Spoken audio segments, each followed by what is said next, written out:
dédé àkókò yìí níbikíbi tí ọwọ́jà ìkànnì bá ń dé. Orúkọ mi ò yí padà o, èmi náà ni ọmọọba Délé Akínyàndé Adébísí. Ẹ káàbọ̀ sí àkànṣe ètò tí mo pè ní ogún òwe Yorùbá fún ogún ọjọ́. Ogún òwe Yorùbá fún ogún ọjọ́. Àgbà tó jàjẹ́ ìwẹ̀yìn fúnra rẹ̀ ní ó gbẹ́rù délé.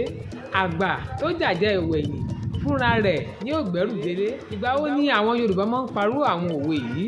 Ìgbà tí ó bá jẹ́ pé àgbàlagbà kan ó wá fẹ́ ya alájẹ tán àbí tó bá ń hùwà alájẹsẹ́, ìgbà náà ni wọ́n máa ń fi òwe yìí ṣe ìkìlọ̀ fún àwọn àgbàlagbà pé àgbà tó jàjẹ́ ìwẹ̀yìn fúnra rẹ̀ ní ó gbẹ́rù délé. Torí pé kí ni tí àgbàlagbà bá ń gbẹ́rù bọ̀, gbogbo ìgbà kan ni ọmọ kékeré máa ń finú fídọ̀ pàdé àgbàlagbà.